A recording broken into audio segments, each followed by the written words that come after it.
최근에 저희가 새가족 환영회를 두 번째로 진행했죠. 이번에 진행팀에서 오신 분들에게 몇 가지 설문조사를 했는데 이 내용이 우리 교회와 성도들을 이해하는 데 있어서 좀 도움이 좀 됐습니다. 잘 보이실지 모르겠지만 오게 된 경로, 등록을 결정한 이유, 다니면 가장 좋은 점, 적응이 어려운 점, 새롭게 경험한 것이 있다면 이런 것이었는데 오게 된 경로는 지인 소개가 7명, 인터넷 검색과 유튜브 설교를 합하면 그것이 한 8명. 그러니까 우리 교회 안에서 누군가를 참여시키거나 아니면 인터넷 검색과 유튜브 설교를 통해서 오신 분들이 가장 많았습니다. 등록 결정한 이유는 중복 선택이 가능했는데 말씀이 좋아서가 19명이 있었고 20명 중에 분위기가 좋아서가 12명 정도가 있었습니다.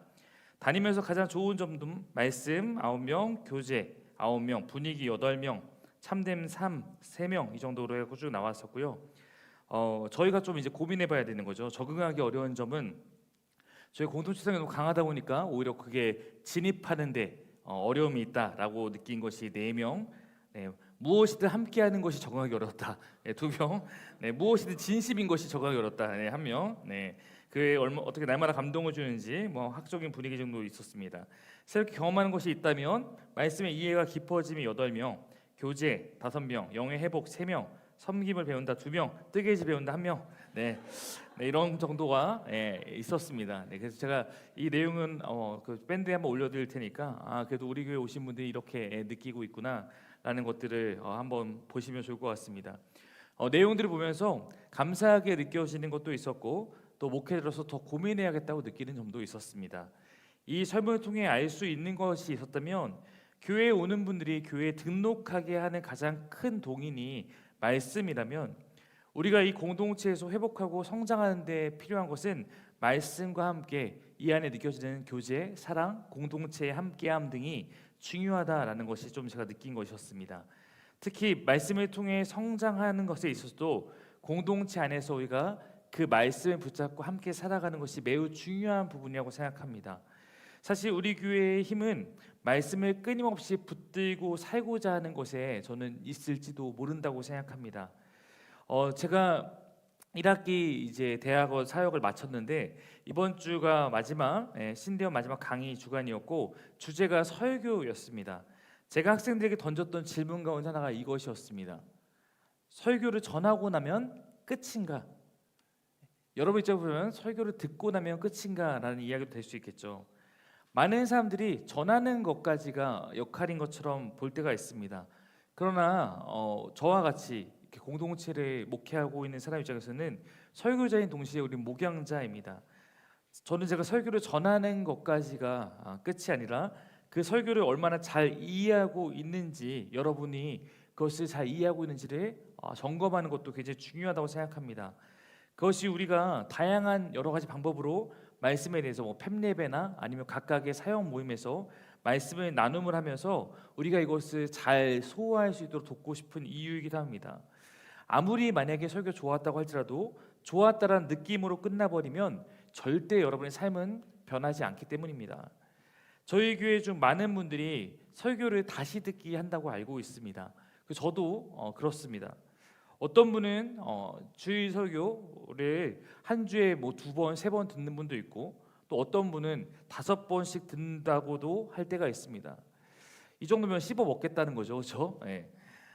설교를 잘하는가 못하는가를 떠나서 우리가 받은 말씀을 또 청중으로서 말씀 앞에 서 있는 한 사람 예배자로서 얼마나 깊이 상고하는가 이것이 저는 여러분의 삶을 지켜줄 것이라고 생각합니다. 제가 느끼기에 이 설교 시간에 정말 제 설교를 잘 듣고 잘 이해하는 분이 이 순간에 한 70% 정도를 저는 이해한다고 생각합니다. 우리는 어쩔 수 없이 30%의 공백이 있는 것은 듣고 싶은 것 위주로 듣게 되기 때문입니다. 그런 분이 한 번 더 설교를 들으면 못 들었던 것이 조금씩 더 들리게 될 것입니다. 그러면서 우리는 말씀에 대한 이해의 깊이가 깊어지는 것입니다. 여러분 저도 저에게 맡겨진 말씀 선포의 사명을 최선을 다하겠습니다. 제가 최선을 다한다고 말하는 것은 결코 여러분을 만족시킨다는 뜻은 아닐 것입니다. 아마도 제가 전하는 설교의 어떤 부분은 여러분과 저를 아프게 할 수도 있습니다. 그러나 하나님이 주신 말씀을 바르고 성실하게 나눌 수 있도록 최선을 다하겠습니다. 그것이 제가 드린 약속입니다. 오늘도 저는 1시간 정도의 시간 동안 복음을 최선을 다해 나눌 것입니다. 오늘 말씀 제목 자체가 복음의 핵심이고 저는 굉장히 로마서 중요한 부분이라고 생각하고 있습니다. 여러분도 다만 이 예배의 회중으로 또 예배자로 약속해 주셔야 되는 것이 있습니다. 그것은 설교의 시간에 잘 듣고 이것을 삶으로 가져가 삶 속에서 묵상하고 이해가 안 되는 부분이 있으면 다시 듣고 말씀을 끝까지 붙잡고 살려고 힘쓰는 것입니다. 사도행전 17장에 보면 이런 말씀이 있습니다. 한번 읽어보겠습니다. 시작.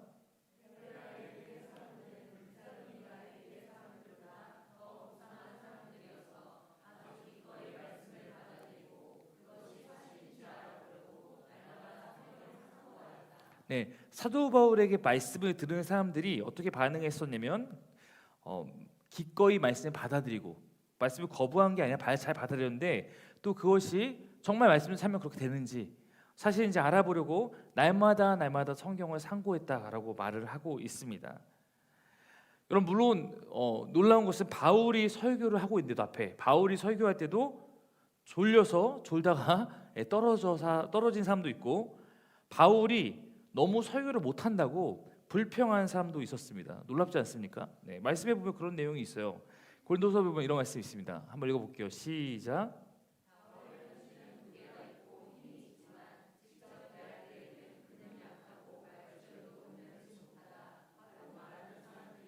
네, 바울이 편지로는 아주 강하게 뭔가 얘기하는 것 같은데 직접 들어보니까 참 말도 못한다, 말주변도 변변치 않다라고 하는 공격이 바울에게 있었어요.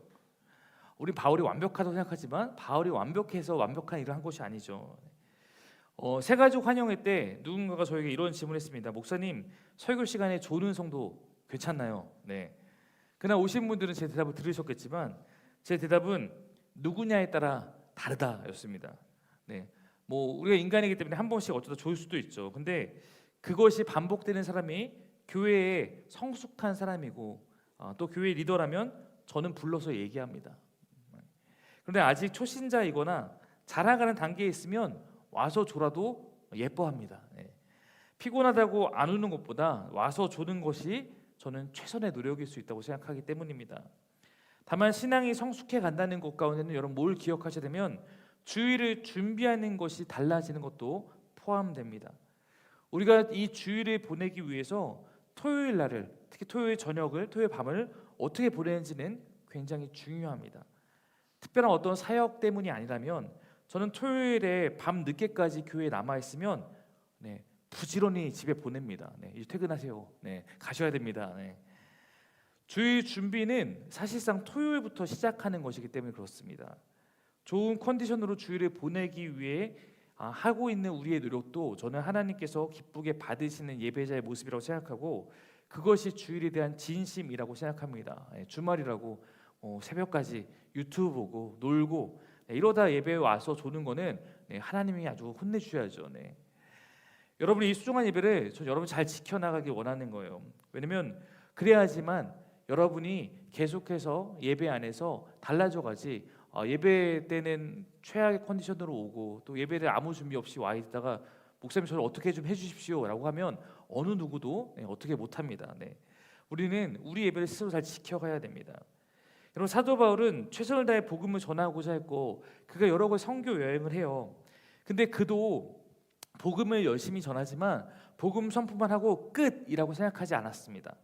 바울은 항상 다음 선교를 가면 그 전에 내가 복음을 전했던 것을 들릅니다. 그래서 그것이 잘 작동하고 있는가, 이들이 그 복음을 잘 살고 있는가를 점검하고 다른 지역으로 갑니다. 그것은 바울이 단순히 복음 전환자 정도를 넘어서 목양자라는 증거겠죠.